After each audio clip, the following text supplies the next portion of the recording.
Hello everyone, welcome Brooke Seiz again in our Lunch and Learn series. Welcome, Brooke.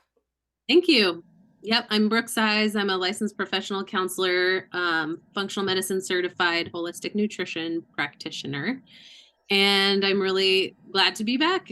Thanks for having me. I always love doing these talks on all kinds of different topics. Today, we're going to talk about health myths and debunk those health myths because it's confusing out there. It's kind of like a jungle of messaging that we get via marketing, different opinions, different people with different ideas, and sometimes different approaches to health inform some of those things we're being told about what to eat or what to do to stay healthy. So we're going to go through a bunch of different things and kind of debunk those. And I know we're a small group today, but we can make this a discussion as much as possible because this topic always turns into good discussion, I think. One thing I will say in terms of my approach is that I do individualized nutrition. That's essentially what functional medicine is. And so there is not one diet that I would advocate for over another as a recommendation to the general public. There are some things we just know to be true for the human body, like certain nutrients we need, foods we need. We all need vegetables. We all need fruits. We all need carbs, protein, fats, vitamins, minerals. But in terms of like a paleo diet or a vegetarian diet or a nutritarian diet or a keto diet, that really is going to depend on our genetics, our health conditions, our lifestyle, our phase of life. A lot of different factors play into what's going to be maybe the most therapeutic diet for us at the time, as well as the best long-term diet, because sometimes we use some of those diets or food plans as a therapeutic short-term approach to deal with a health condition. And then over time, we can expand into a different food plan. So I just want to say that so that as we go through this, I'm going to give you my well-rounded thoughts as much as possible. And then sometimes, and I say this a lot when people ask nutrition questions, it depends. There's a lot of it depends, but we'll speak to that as much as we can. So we'll talk through what is healthy eating supposed to look like, what happens when one of the most common questions I get is weight management. How do I lose weight or how do I manage weight? And there's a lot of information out there about how to do that. Some of it is not great. We'll talk about foods that help balance energy, mood, our immune system. One very, very important factor is managing blood sugar. And that's one of the first things I often think about with an individual is what's happening with their blood sugar and tweaking the diet or the food plan to fit what they need to get that balanced, because that's really, really vital and important. So this is one that I've probably heard the most is somebody goes to their doctor and they are asking, and I'm not trying to throw doctors under the bus. This is just a generalized approach that's been put out there in public health recommendations. But they go to some sort of provider and they're told to eat. That's supposed to say eat less, exercise more. I just realized that PowerPoint is not correct. Eat less, exercise more. I wrote it backwards in my editing. And it's really sometimes not great because I see more people that come in for an appointment who are not eating enough than people who are eating too much. And that might seem counter to what we think about in the world, but usually by the time somebody sets up an appointment with me, they've tried a few things. And oftentimes they're not eating enough because of hearing this recommendation to eat less, exercise more. Calories in, calories out. If I burn more than I consume, I will lose weight. And it's just not that simple. There's a lot more going on oftentimes in the body with metabolism. If we're under eating calories, that can lower our metabolism. There's something called the basal metabolic rate. And when we find out someone's basal metabolic rate, oftentimes I see people eating under that. And that basal metabolic rate is the amount of calories we need to lie on the couch and do nothing all day. And we need more to exercise and to think clearly and to, have a physically busy day. And so we want to make sure that we are getting enough calories per day, because our metabolism will lower if we're not hitting at least, a bit above our basal metabolic rate. Lots of other root causes can show up that would affect whether we're losing weight easily, thyroid issues. Sometimes there's high insulin, even if glucose and A1C are normal, meaning somebody goes to an annual checkup and their blood sugar is fine, but there may be some what we call subclinical insulin resistance, and that can prevent weight loss. Also, we're not really talking about macronutrients here in general and how to balance those. So let's say we eat less, but we're eating all carbs and we're not getting any vegetables, we're not getting enough protein. It's just a little too vague. And then there's different exercises that we might need to do. In some cases, we're not doing the right type of exercise for what's going on with our root causes or our life at that point. An example of this would be like postpartum. A lot of women want to lose weight after having a baby, but going to the gym and doing super intense exercise when they're waking up every 3 hours at night might actually put too much stress on their system, on their hormonal system, their nervous system, the endocrine system, to be able to have healthy metabolism and healthy blood sugar. Because if we're not getting good sleep and good rest, it actually causes some insulin resistance. And insulin resistance can cause weight loss issues. So I'm kind of talking at this from different perspectives, but this is one myth. Let's see, I see something in the chat box here.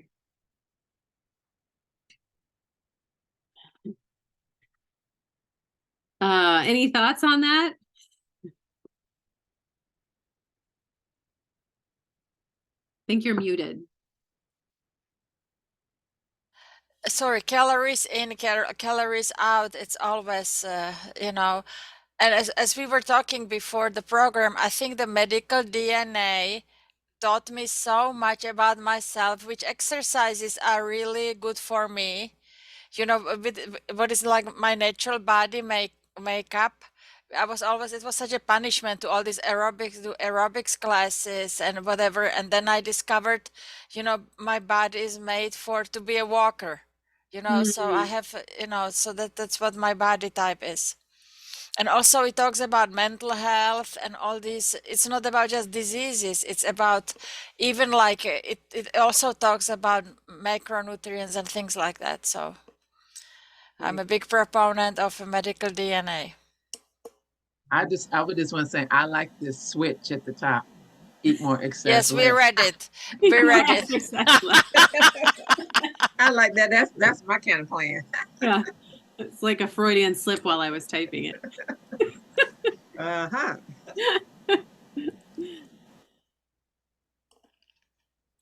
All right, we'll go to the next health myth. All carbs are bad for you. And so there was a reason that the keto diet got trendy and popular. And it has a place, but it's not for everybody.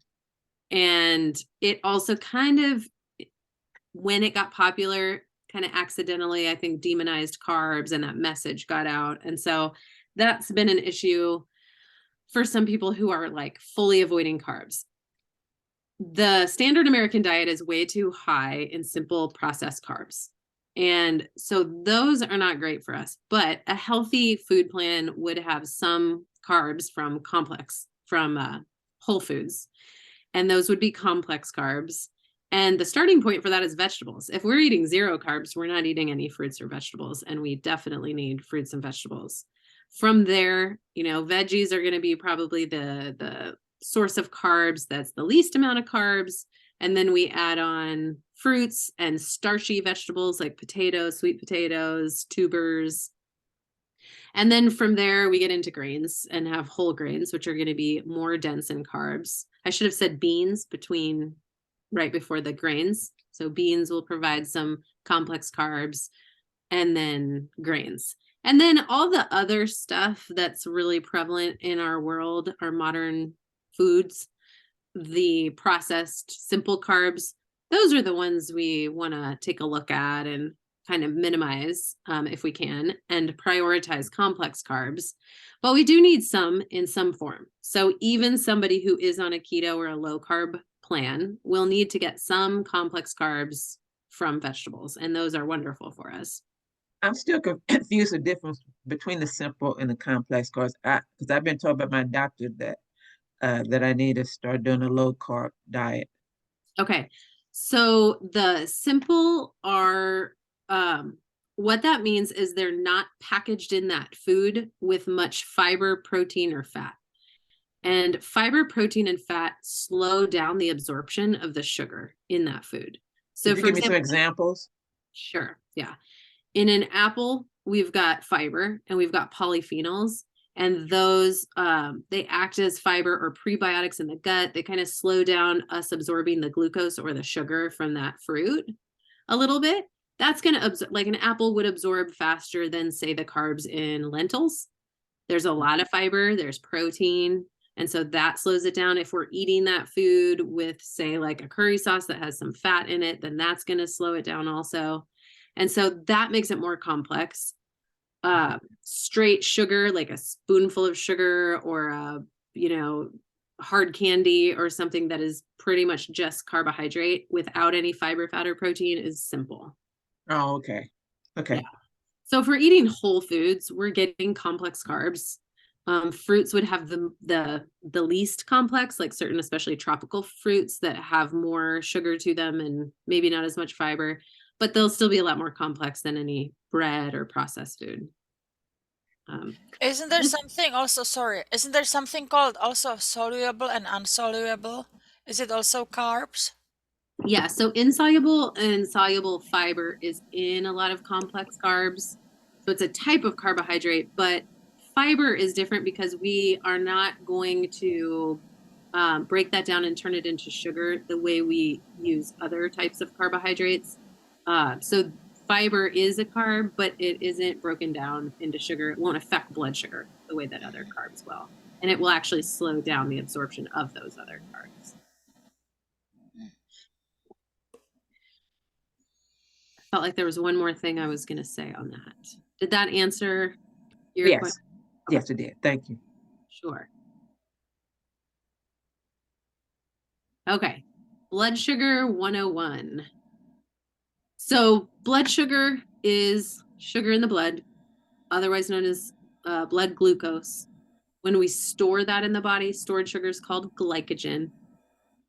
And anything with carbs, aside from the fibers or the resistant starches, all those like fibers that are in those foods, they won't break down the same way.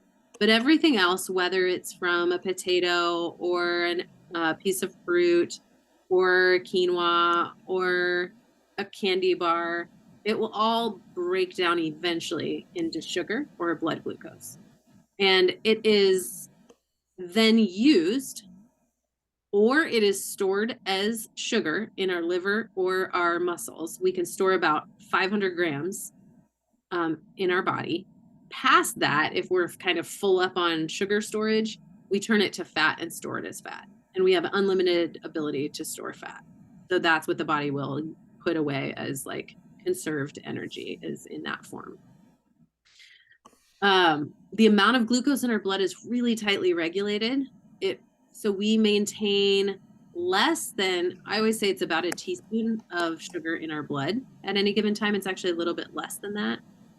And that is why if our blood sugar is too high when we go to the doctor and we get our blood glucose checked, it's very concerning because we don't, we want to regulate that really well. And if our body's not able to do that, that's when we start getting usually into like a prediabetes or diabetes situation. But don't they base that on multiple readings so they get a true of what's going on with your body instead of just one? Yeah. They'll usually do blood glucose and A1C. And if it's the first time it's a little off, yeah, especially if it's just a little bit off, I assume they would say, like, let's come back and recheck and make sure that. But also the limits, they usually tell you when it's way too late. So people should be concerned long time before this hits. Yeah. And a test that is not run conventionally, but is worth asking for if your PCP is willing to order it, is insulin, fasting insulin. I have had like many people come in and their glucose and their A1C are normal. And those are the two that are used primarily. There's some other blood sugar tests as well, but those two are used primarily for prediabetes and diabetes diagnosis. But we can catch it earlier if we check fasting insulin, because the A1C and the glucose are the last things to change. Insulin should not be high unless we're eating, because when we eat, we secrete insulin from the pancreas. Insulin is like the director of where our calories go, and it helps get the sugar into the cells and out of the bloodstream, and so that we're converting that into energy and using it, as opposed to our blood sugar just going higher and higher and higher. And if insulin, and so once we're fasting, insulin should drop back down, and it shows that we are getting sugar out of the blood, and our insulin receptors are responding to insulin, and our body's getting the message to stop secreting more insulin. If that insulin can't get out of the blood, sometimes that's high before we see high blood sugar or high A1C. And so I've had people come in, I just had like a record one, but I've seen it now. It used to be as high as 28. I just saw one that was 36. So insulin was 36 fasting, and glucose is normal, A1C is normal, but that is way too high for insulin to be. And insulin's very inflammatory. It also, one of the first things it does is it tells our body to store fat, body. And so if somebody's trying to lose weight, they have a hormonal message going all the time that is preventing weight loss. And so what should the number be no higher than what? Ideally between 2 to 5. When I see it in like the 7 to 12, 13 range, I'm not like highly concerned, but it is something we want to work on and get that down before it keeps creeping up. And that's a case for when we see that is the same as some insulin resistance when that's high. And that's a case for low carb for sure.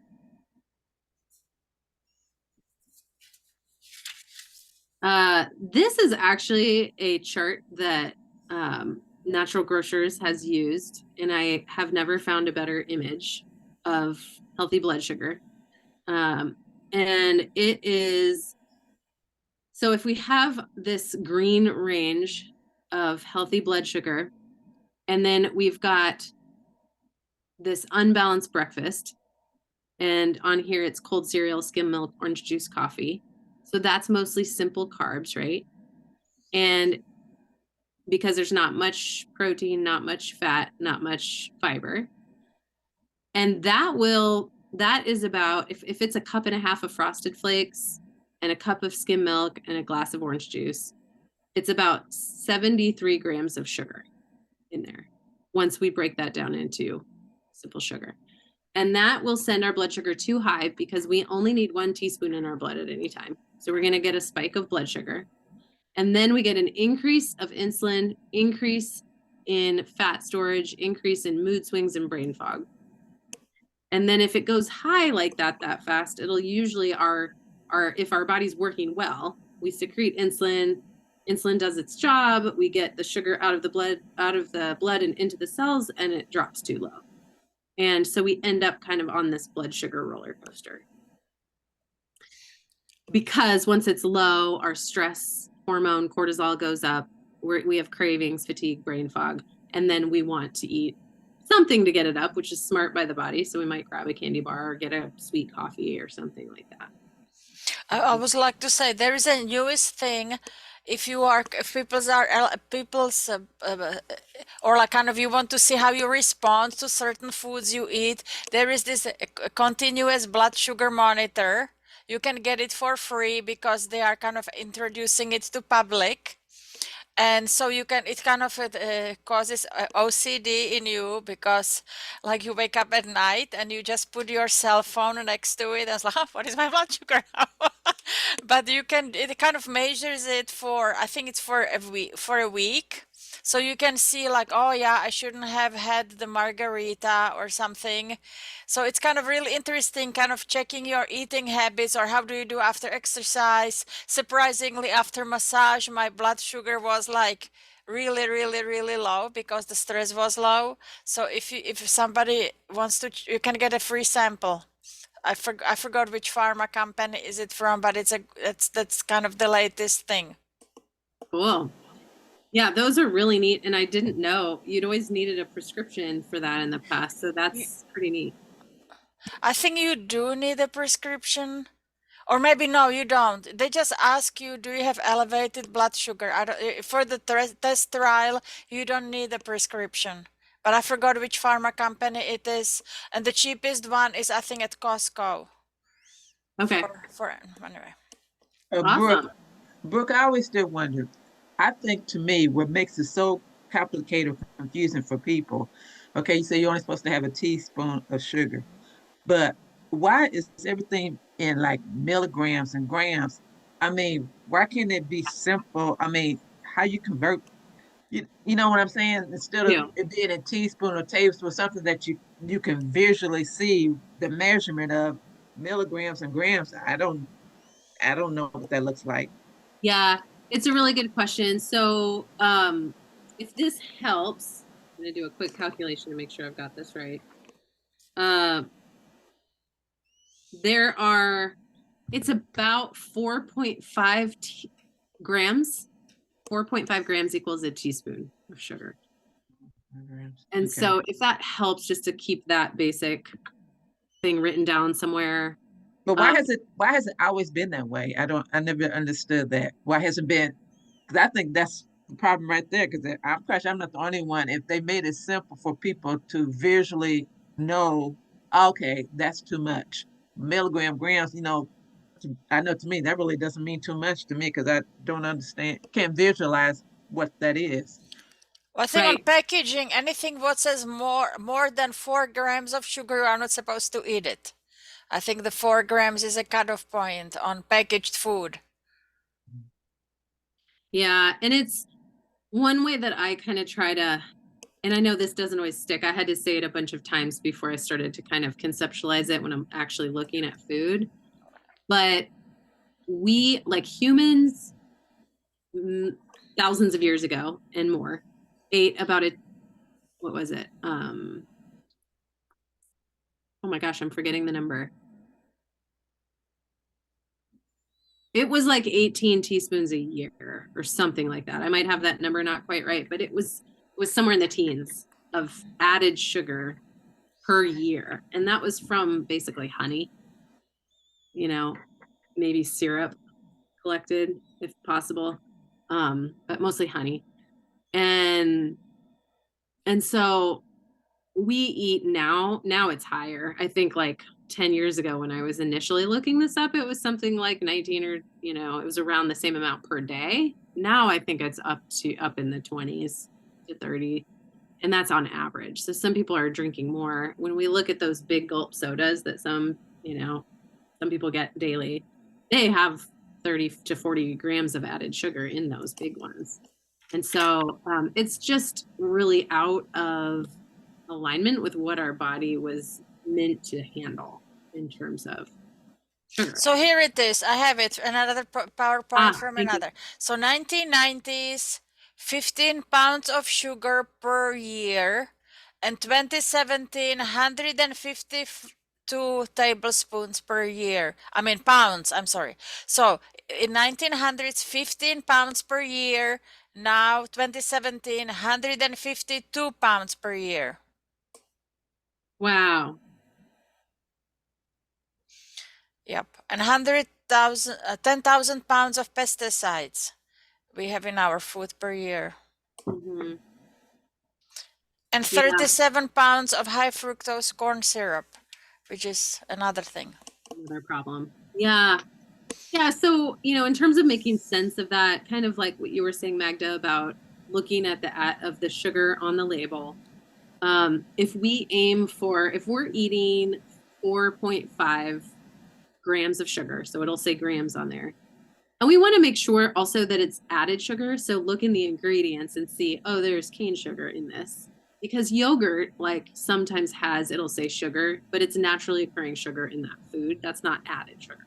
So when I'm thinking about like how much added sugar should we have per day, look and make sure it's actually added into the ingredients. And then if it's under the sugar and it's 4.5 or more, that's that's hard for the average person to do. It's hard for even healthy eaters to do, to stick to 1 teaspoon a day. But that's kind of like always my like, could that be the goal? Could we do 1 teaspoon a day? Because that's That's definitely to me personally, I think that's unrealistic. I know it is for me, so I don't know. yeah. So you set your goal where it is attainable, right? Like a SMART goal. It's sustainable, it's measurable, it's attainable, it's realistic, it's timely. And I always did wonder if you drink out the water like you're supposed to, does that help flush or help dilute or whatever the sugar, so it help with the cholesterol? Would that help? To drink extra water with sugar? Or yeah, or just drink quite a bit of water. Does that help with your system as far dealing with sugar or the carbs or whatever in your body, so they It's won't do as much damage? it's definitely, I think, going to prevent damage to get sufficient water for a lot of reasons, so the body can metabolize and do what it needs to do, but it doesn't really reduce the load of our body having to deal with whatever sugar we're consuming. So Judy, do you mean like adding sugar to your coffee? That's what you are talking about teaspoons? I love sweet, so for me it's throughout the day. So it could be different things, whatever. So I know I need to add more vegetables and fruits, but I was also wondering as far as to balance out the sweets I eat, if I like drink more water, that kind of flush out the sugar in my system, and so it will be damaging my body insides. Yeah. What I would suggest for that is like, if okay, I'm on this path, I'm maybe trying to eat a little less sugar, but I know I'm going to eat some at this point. Protein, like extra protein at every meal and snack, will help reduce sugar cravings, and it'll help stabilize blood sugar. Eating protein. Oh, okay. Healthy monounsaturated fats like avocados or guacamole, olive oil. I don't like those. Nuts and seeds. Oh yeah, I like nuts. Okay. So yeah, nuts and seeds, okay. Healthy fats, protein. Those 2 things, along with fiber, which you get in vegetables, will help stabilize blood sugar. And then getting like a rainbow of vegetables in, that fiber will also prevent cravings and fill you up. And there's all those different phytonutrients in the different colors of produce, and those help with the damage from sugar in the body. So those will help. Yeah. Okay. Yeah. So moving on to the next health myth. Egg yolks and cholesterol are bad for you. That's a pretty old one. I think we've fully debunked that, but it was based on the diet heart hypothesis, which Magda, when you were talking about lipoproteins or the other story on cholesterol, that would be that class that we would dig into what the diet heart hypothesis is and what has been debunked now. Through the years, it's been back and forth, back and forth, back and forth. Yes. And it takes over 20 years for research to go through all the things it needs to go through to become public health recommendations. So it's taken a while. I think the message is there now that we do need some of those things. And egg yolks are a little multivitamin. They're full of nutrients. So they're very, very nutritious. Our brain is 60% fat. So not eating fat and cholesterol is a brain starvation, nervous system starvation diet. It's not good. Freaks me out when I think about being born in 1980, right when this was all kicking off and we were eating fat-free as kids, because that is not good for a developing brain to not have fat. Our heart needs palmitic and stearic acid. I think I just said those 2 right. The heart cells need that, and that's in saturated fat. So we do need some saturated fat actually for our heart as well as our brain. Now, if somebody has a genetic test, they have the mutation that would cause them not to handle cholesterol well. And their cholesterol's been, and usually that's shown as cholesterol is higher than 250 as a kid, higher than 300 as an adult, even when eating a pretty healthy diet. Those are the people that statins might be appropriate for, that are really, really not handling cholesterol the way everybody else is. But high cholesterol is often high for other reasons. It's not, it may seem genetic because mom and dad had it, but mom and dad may not have been eating a healthy diet either or living a healthy lifestyle. Thyroid issues can increase cholesterol. Gut infections can increase cholesterol. There's a handful of other things that can impact that, including insulin resistance. So triglycerides, cholesterol can all be high when we have sugar, an issue with sugar. And so oftentimes getting that under control, sometimes we see the cholesterol normalize. Did you say the thyroid increases cholesterol? Mm-hmm. Oh, Yep. okay. Yeah. I have problems with that. Okay. Yeah. And so, there's cases where if cholesterol's high or we have that genetic issue, we might need to do less saturated fat. We might need to eat less cholesterol. So there is a place for that. But for the average person, we don't, eating a healthy approach to this, having some, but also getting monounsaturated and polyunsaturated. Poly is like your fish oils and your omegas. So getting the omega-3s, as well as getting like the nuts and seeds, and then some cholesterol and saturated fat is a good balance for most people. Just to say one last thing about the diet heart hypothesis, this was just based on the idea that dietary saturated fat and cholesterol can determine our blood lipid levels, and then blood lipid levels determine heart disease risk. And ultimately, what we found in studies is that total cholesterol, that cholesterol is like a spackle that goes in and repairs damage in the body, in the blood vessels.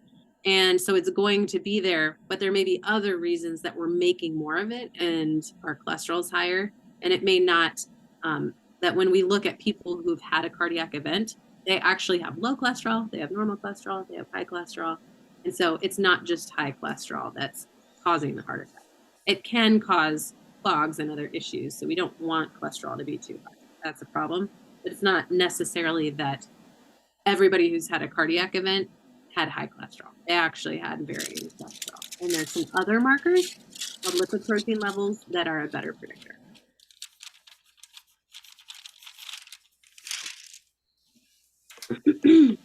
I kind of just shared that. So we'll go to the next slide.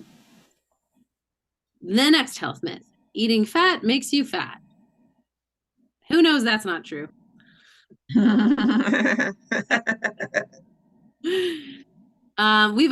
There's some studies showing that eating less carbs and eating more fat can actually cause you to burn more fat. So eating fat is not what makes somebody get fat. Now, if we're eating too much fat and too much simple carbs at the same time, we're probably going to get too much energy in our body, and that can be an issue. So we don't want to overconsume calories. We want to make sure we're getting what we need and not getting too much more on a daily basis. But eating fat just in and of itself, when we're eating healthy types of fat, it doesn't go directly to fat storage. We burn fat for energy. So it's an energy source. Insulin is, I mentioned that if insulin's high, that can be a real problem for weight. And fat does not trigger much of an insulin response. So this is, again, like when, Judy, when you said your doctor recommended low carb eating, the idea behind that is that when we eat carbs, we get a high insulin response. When we eat protein, it's moderate. When we eat fat, it's very low. And so if our insulin's a little high and we're trying to bring it down, eating lower carb, a little bit higher healthy fat with plenty of, protein. Okay. Will kind of help solve that. Okay. That problem. Yeah.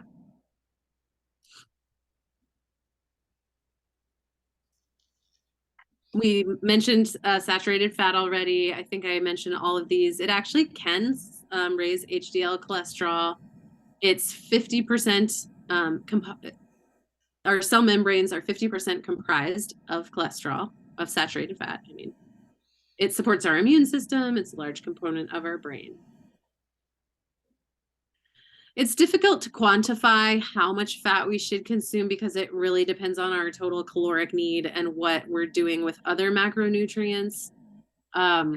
So that will kind of depend. What I usually say is just include a little bit in every meal. If you're eating more sugars or carbs, then eat less, a little less fat. If you're eating less carbs, you'll need a little bit more fat to make sure you hit your caloric needs. And if you eat protein, veggies, and you still feel hungry, you might need more fat in the meal. It provides a lot of satiety and fun.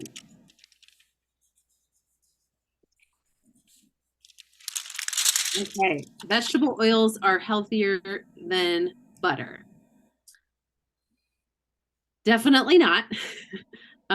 This one, so vegetable oils are really inflammatory. They are high in omega-6 fatty acids.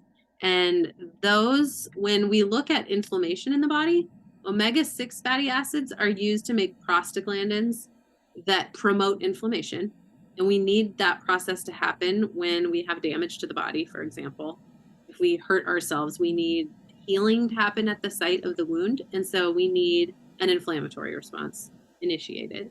The omega-6s help that process to happen. Omega-3 fatty acids resolve the inflammation. So they inhibit or slow down the inflammatory process once that healing is done, and we need to stop that.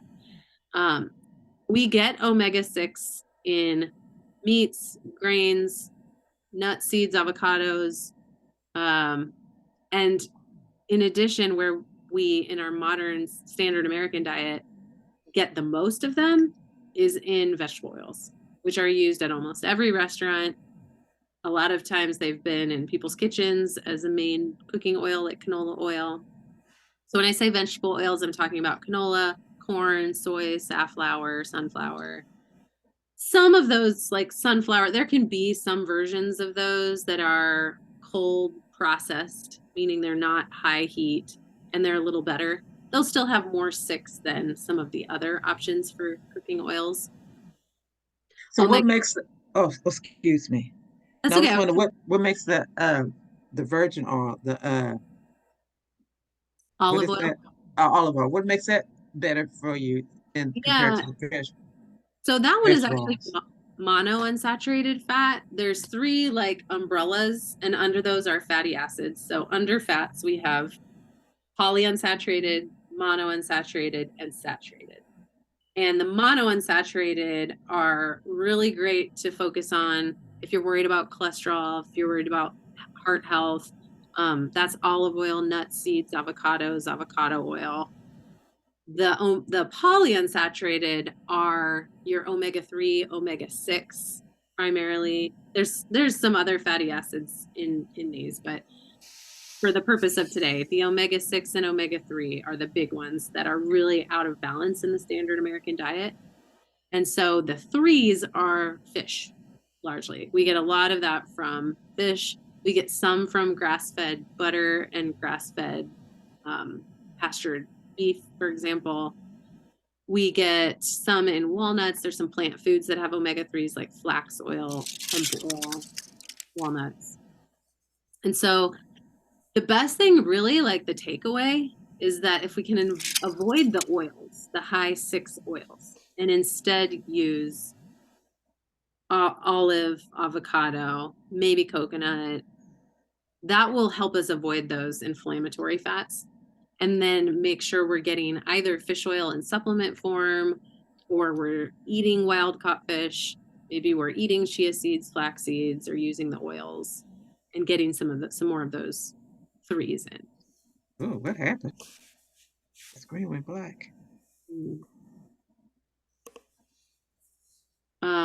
Butter has butyrate, which feeds the cells of the colon. So there's some beneficial aspects to butter. I always recommend grass-fed butter, if possible. And that will help also be better for inflammation than vegetable oil. Oh, what happened? You having trouble, Judy? My screen went black for some reason. It went completely black. We can see you. You can? Mm-hmm. Wow. That's weird. That's never happened before. I don't know that. Wow. It's Okay. I don't know. I'm pushing escape and enter and I don't know. I don't know what happened. Never happened. That's never happened. Maybe if you can always rewatch the recording, you know. Okay. Okay. Mhm. We'll go to this next health myth. Meat, and especially red meat, are bad for you. And this goes back, really, I don't have to say too much here. It goes back to the diet heart hypothesis that cholesterol and saturated fat are bad for you, is one place that came from. There's also some issues with high heat cooking for meat can cause some compounds that are not good for our health. And so to avoid that, slow cooking meat, cooking it at an appropriate temperature so we don't get like blackening on the food. We can also get naturally raised meats, and that is going to really improve the nutritional composition of that food. Some of the studies that sort of demonize meat and red meat, especially, are on people who are eating like burgers and fries compared with vegetarians, which isn't really a great way to look at how healthy it is to eat meat, because those studies have people eating like factory farmed products that are also not necessarily eating a healthy diet. And so if we can get some more studies on like healthy whole foods, meat eaters that are also eating a lot of vegetables, or paleo diet type folks versus vegetarian, then that would give us some better data with that. But as of now, we don't really have that. So we do need quality protein. Animal foods are complete protein. And this isn't to say that a vegetarian or vegan diet isn't a great option for you. But just to say that red meat is not necessarily bad for everybody. It can have a healthy place for some people, and especially if it fits in your personal food choices. And if it doesn't, that is okay. And there's other ways to get protein. Another myth: salt is bad for your health. The recommended amount of sodium is 2,000 milligrams per day. We do need some salt. It is important for us to have proper fluid balance in the body. We need sodium, we need potassium to get water in and out of the cells. It helps our muscles and nerves function optimally. And if we're going for healthy, one of the problems with sodium is that there's all this table salt, like refined processed salt in processed food. So we tend to get way too much of that instead of getting like sea salt that has trace minerals and other beneficial nutrients for our body. I really like real salt is a great option as well. So you can get sea salt or you can get real salt, which has lots of trace minerals. The takeaway to a lot of these is if we avoid processed foods, we'll avoid a lot of things, including excess salt.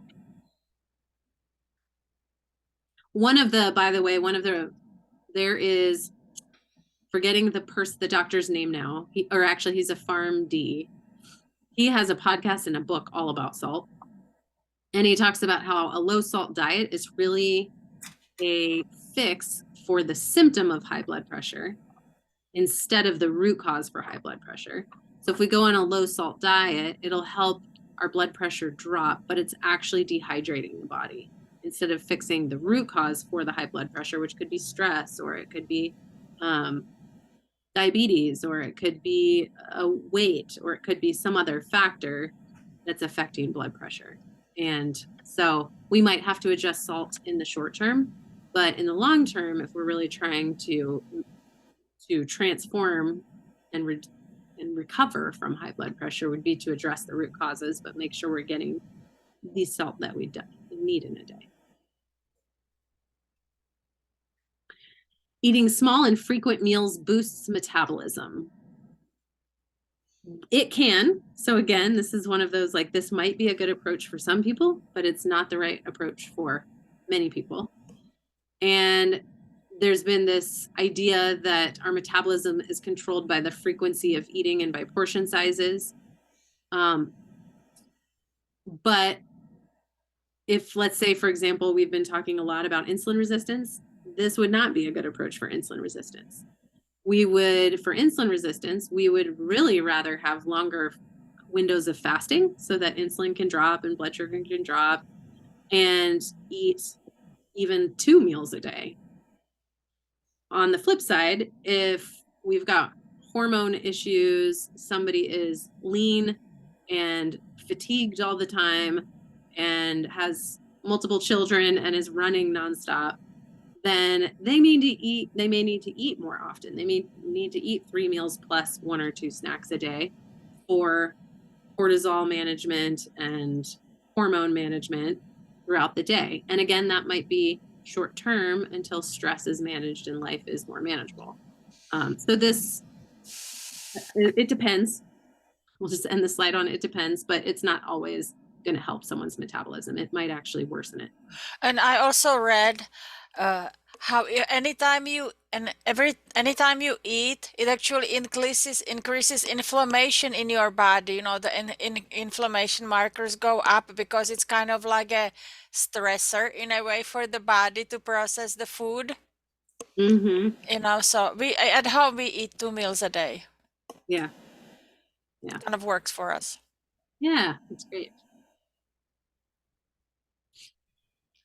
Artificial sweeteners are a good alternative for sugar. And so when I say artificial sweeteners, I'm not talking about the natural but no sugar options like monk fruit or sugar alcohols or stevia. I'm referring to aspartame, sucralose, saccharin, the artificial options. And those can cause damage to the neurological system. Aspartame's been found to worsen some chronic illnesses. And what we've found in studies in mice is that there was a study that found that diabetics drinking diet soda versus regular soda were actually having a worsening of their sugar markers with the diet sodas, which didn't make a lot of sense, right? Because they don't have sugar in them. And what they found with some additional studies later is that it was changing the microbiome, it's changing the bacteria in the gut such that the body was getting more dysregulated around sugar. Hopefully that makes sense. Any questions? Okay. I want to make sure I said that in a way that made sense. So, excuse me, I missed. I was trying to get back in. So you said artificial sweeteners are good, or okay, not good for option. Okay, sugar is bad, is what you're saying. Yeah, and I don't always like to say it's better because both are not going to be great for pre-diabetes or diabetes, for example. They're both not going to be great. But I would say that diet sodas are potentially worse. Yeah. And what about honey instead? It's sugar as well. Yeah, so honey is sugar as well. Raw honey is going to be a lot better though than like simple white beetroot sugar, like table sugar. And you say what is better? Honey is better. It's still sugar. Like there's still a load to it that would be just turned into sugar. Okay. And they say sugar is as addictive as cocaine. It's That's why I like sugar so much. It is, yes. It's very addictive. There's a lot I could say on artificial sweeteners.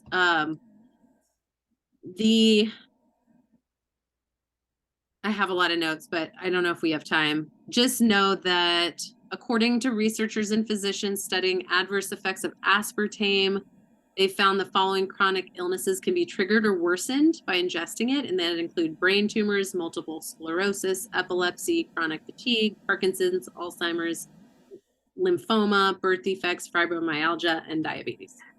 So they're not great. Isn't sugar something like salt? Like you say, you need some salt. Don't you need some sugar in your body? Like you say, you need some salt. So we do need some sugar, but we will get that from complex carbs in whole foods. Okay. Yeah. Like fruit. Yeah.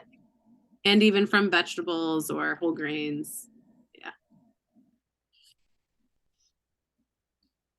So in terms of artificial sweeteners, monk fruit, stevia, erythritol, those are places to start to swap out. And erythritol, as long as it doesn't bother digestion, some people don't tolerate it well, but if it doesn't bother digestion, it's a much safer option. It tastes the most like sugar, probably. Monk fruit would be next in that list. Stevia has a little bit of a different taste, but works for some things. Our bodies have a response to the taste of sweetness, and it makes us think about it, and it's rewarding, and then we want more of it. So there's always like a bridge to getting off of sugar. And I would start with getting the things in, like protein, fat, fiber, vegetables. Then can switch to one of those more natural options. And then sometimes over time, we're able to pull it out and just our taste buds change and we don't want it as much. And that is possible. So you said monk fruit and stevia is good substitutes? Mm-hmm. Yep. I'm just going to double check here how many slides I have left. Okay. I knew I threw a lot of health myths in here and that we might not make it to all of them. So I'm going to kind of maybe speed through a few of these slides. Okay.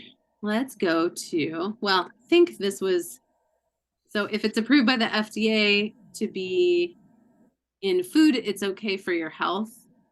And okay is the key word there. It might be something that our body can handle, but if we are not in optimal health, our body might not handle it very well. So there's a lot of additives that are basically substances added to food to maintain or improve safety, freshness, taste, texture, or appearance. Some are safe, some are not. Some can be irritants for some, but not others. For example, blue 2 is a color, an artificial color additive food that's been associated with brain cancer or allergies. Red number 3 with thyroid cancer. Those yellow 5 allergies, hyperactivity. Some people will notice certain food additives like cause different behaviors in their kids. And so we've seen that. So this is just like a small list. There are other studies out there that I didn't get everything in here, but these are some different food additives. And this could be a whole class. So this is just a. Yeah, I want to do this a class. Yeah. That's my hobby, reading labels. Yeah. All the xanthan gums and all of those. Uh-huh. Yes. Intermittent fasting is bad for you. Health myth. For some people, it is not good for them. For other people, it is wonderful and therapeutic. If we're in good health, it's probably fine. If we are dealing with the way modern life is, which is too fast and too much for most of us, intermittent fasting might be a little bit too big of a stressor on the body with everything else going on. So it's not for everybody. Men, all the studies on keto and fasting are on men. Men tend to do pretty good with low carb or with intermittent fasting. Postmenopausal women do better with low carb and with fasting than cycling women. Cycling women is where I'm like a lot more careful, but there's certain health conditions that it's indicated for, and then there's certain ones we wouldn't use it. But our bodies were made to be able to be in feast and famine. We're supposed to be able to handle abundance because we needed to be able to handle it when it was there, and then we needed to be able to get through when it was not there. Now we have food at our fingertips most of the time. It may not be healthy. We might not have the resources or the ability to get the healthy stuff, but there's food, there's calories, right? In the United States, we can get calories usually. It's just sometimes they're from not nutritious foods. Fasting allows for something called autophagy to happen, which is cellular repair. It can improve insulin resistance, and there's other benefits, help with brain function and focus. And so it's something that one can consider adding. You can get all the necessary nutrients from food. Supplements don't work. I've heard this said to clients by other practitioners over time, very often. That is a myth. I actually thought, yeah, I should be able to eat a healthy diet and get everything from food before I went to nutrition school, and learned in nutrition school how our life has changed. Yes, that might have been true thousands of years ago, but we don't eat that way anymore. We don't hunt and gather anymore. We're not out in the sun without sunscreen on. And we can't be, because most of us don't have the right nutrients in our body to even handle that much sun without it causing problems. So life has changed, and there are certain, in the way we raise foods and in our lifestyle, there are certain nutrients that we're not getting enough of, even when we are really focused on eating a healthy diet. Vitamin D is up there. Magnesium is up there. So those are two almost everybody can benefit from supplementing.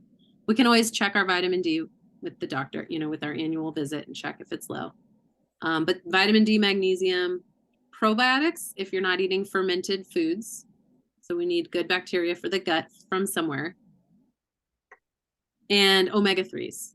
Those are like the top 4 that I always mention, unless you're eating wild caught fish 3 times a week. In which case, maybe don't need to supplement omega-3s. B vitamins end up there too, because stress, sugar, and alcohol cause us to deplete our B vitamins. So a lot of people need to supplement B vitamins also.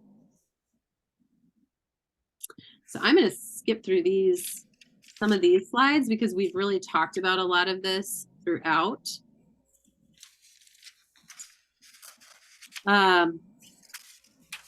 Sleep, we talked a lot about blood sugar. Sleep helps to regulate insulin. I've seen people come in and they're eating a diet that is like wonderful for blood sugar balance, and their insulin is still really high, and they're not sleeping. And that can disrupt blood sugar in one night. One night of poor sleep can cause insulin resistance. Did you have something to say, Magda? That's me. I don't sleep well. Yeah, so sometimes working on that ends up being where the focus is. 7 to 9 hours of sleep is ideal. There's a lot of ways to work on that. Sleep hygiene, and sometimes there's some herbs or things that can be taken at night to help with sleep as well. Mm-hmm.